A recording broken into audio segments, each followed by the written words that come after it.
여러분들 살아가시면서 말과 행동들을 하게 되죠. 어찌 보면 살다 보면 우리는 가장 많이 하는 것이 우리의 말이요, 또 우리의 행동이다라고 해볼 수 있습니다. 어떠한 말을 가장 많이 하십니까? 저는 살다 보니까 주님, 아버지 이런 얘기를 진짜 많이 하는 것 같아요.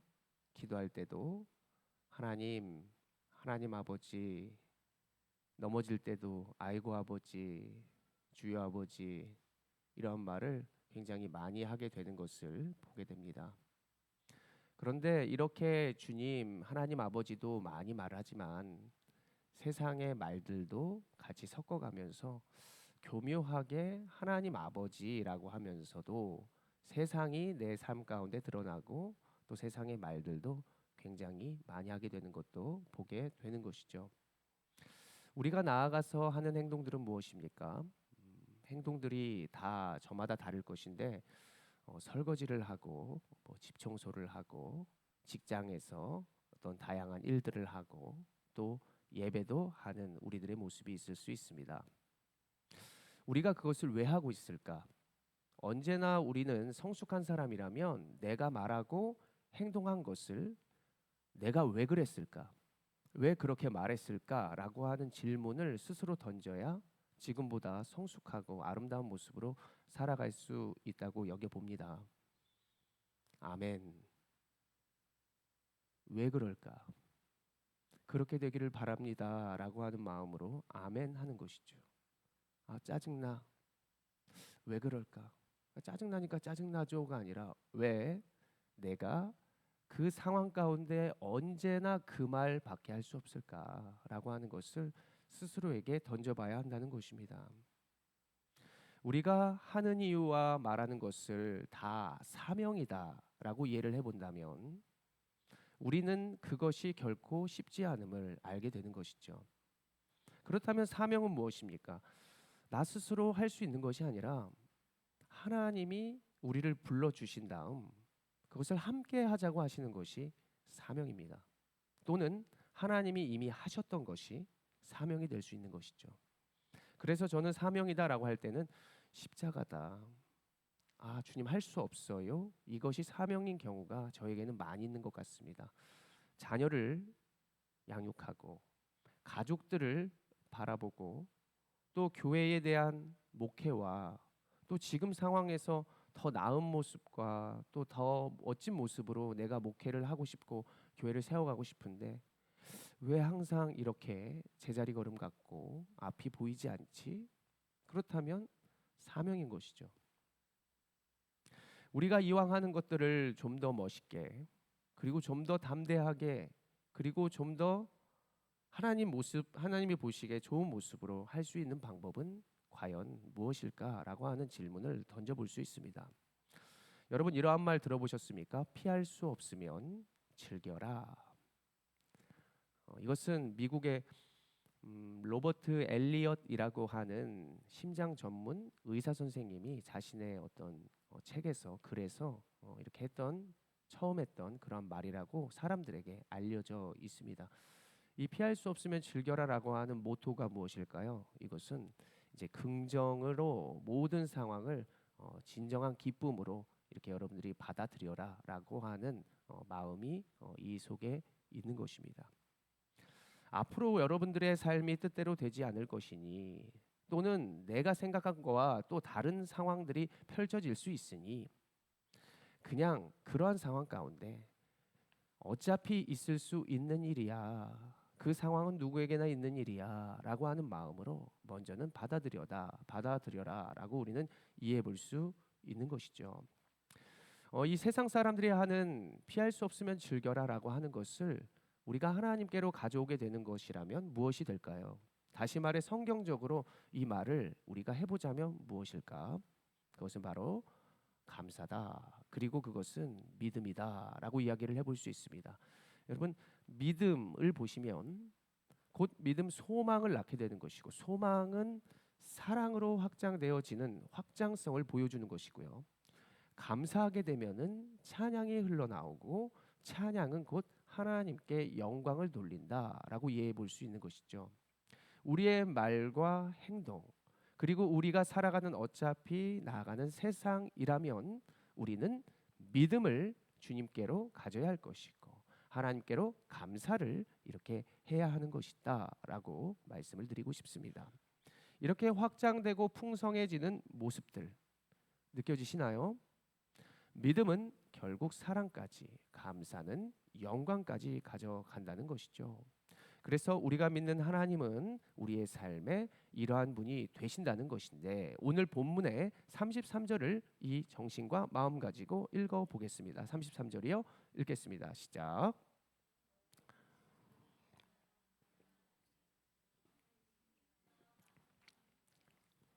아멘. 이 말씀의 배경은 어떤 배경을 가지고 있었을까요? 이스라엘 백성들이 애굽의 노예로 살았습니다. 그들이 이제 노예로 살다가 앞으로 나아가고 싶은데 나아가지 못하는 상황이 되었던 거예요. 그것은 다시 말해 이스라엘 백성들은 애굽으로 나와서 하나님께서 인도하시는 그 땅으로 가고 있었습니다. 그것도 이제는 노예의 삶에서 우상을 예배하는 삶이 아니라 너희가 하나님을 예배하는 그 삶으로, 그리고 너희들에게 옥토와 같은 땅으로 내가 인도하겠다라고 해서 믿음으로 백성들이 나왔던 모습이 시초입니다. 처음입니다. 그렇게 나아가고 있었는데 앞에는 그들에게 무엇이 찾아와요? 바다가 있었습니다.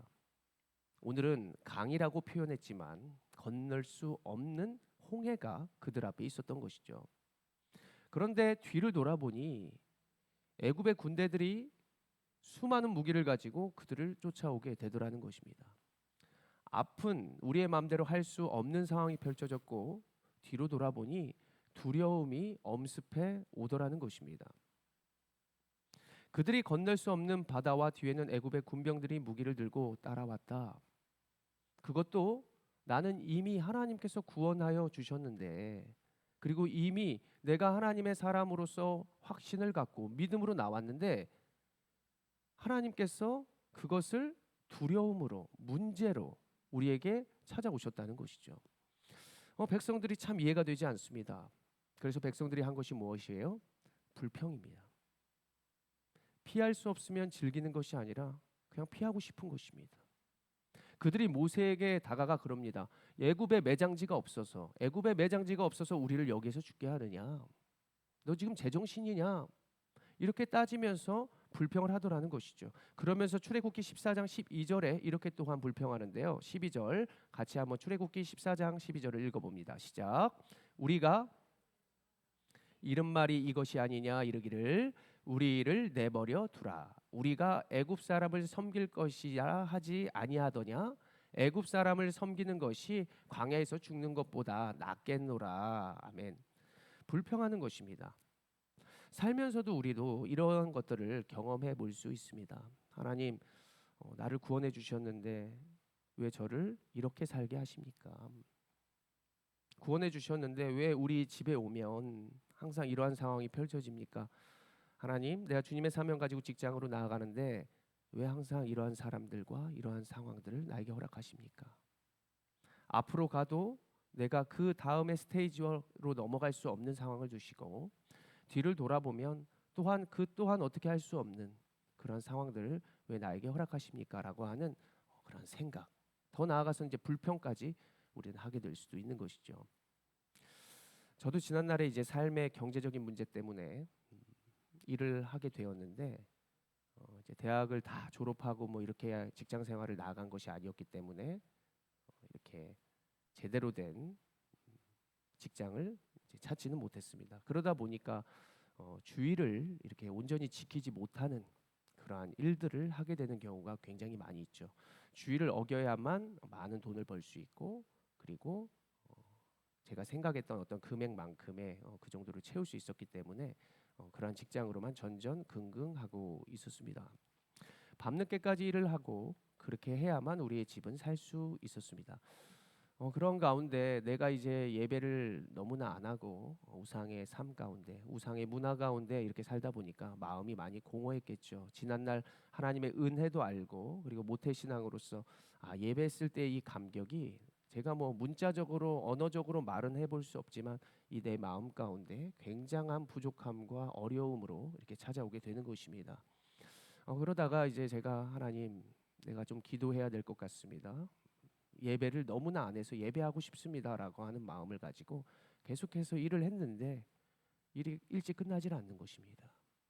마음의 불평이 찾아오는 것이죠. 내가 하나님 예배하겠다는데, 하나님 내가 하나님을 기도하러 나아가겠다는데 왜 평소처럼 내가 생각했던 부분이라면 예배하러 갈 수 있는 그 시간임에도 불구하고 이렇게 일이 맞춰지지 않는 것입니까? 이게 불평을 하게 되더라는 것입니다. 여러분, 불평의 반대말이 무엇입니까? 감사입니다. 내가 왜 지금 감사가 아닌 불평의 조건 속에서 지금 헤매고 있을까라고 하는 부분으로 제가 나아가더라는 것입니다. 자, 오늘 먼저 불평이라고 하는 것을 보시면 태우다라고 하는 말이에요. 말리다. 내 감정이 애태워지는 것을 뜻하는 말입니다. 시편에서 37편 8절에 보면 분을 그치고 노를 버리며 불평하지 말라. 오히려 악을 만들 뿐이라. 막 화가 나는 것입니다. 내가 하나님 예배하겠다는데 막 물건을 그냥 이렇게 살짝 놓을 수도 있는 것을 막 쾅쾅 놓고 막 짜증이 나고 화가 나고 막 그렇게 되더라는 거예요. 그런데 하나님이 그 가운데서도 원하시는 건 무엇일까? 감사였습니다. 감사는 손을 들이다는 것입니다. 하나님께 내어드리다, 맡기는 것입니다. 곧 예배까지 확장되는 어떤 이러한 단어를 가지고 있는데, 주의 성도들아 여호와를 찬송하며 그의 거룩함을 기억하며 감사하라. 그 가운데에도 예배를 할 수 있다는 거예요. 그래서 제가 이 예배 처소에서 하나님께 예배드리는 이 예배보다 저는 삶의 예배를 하나님이 먼저 훈련시켰던 것 같습니다.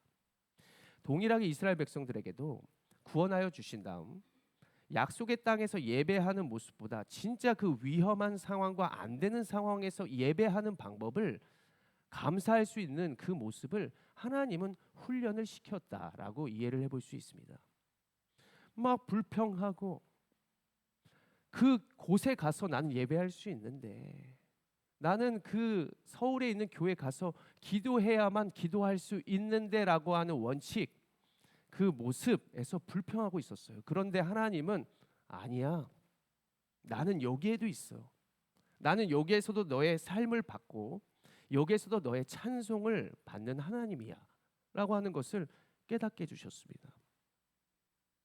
제가 몇 번의 이제 간증 가운데 제가 간증 레파토리 중에 이게 하나인데, 제가 수원 북문 쪽에서 이렇게 일을 할 때 그 늦은 금요일 9시가 다 돼가는 상황 가운데 저는 노상에 있는 그 할머니를 신경 쓰지 않았다고 했습니다.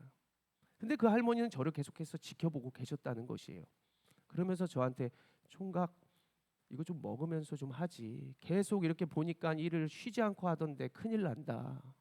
그러면서 저에게 귤을 주셨다는 것입니다. 받았죠.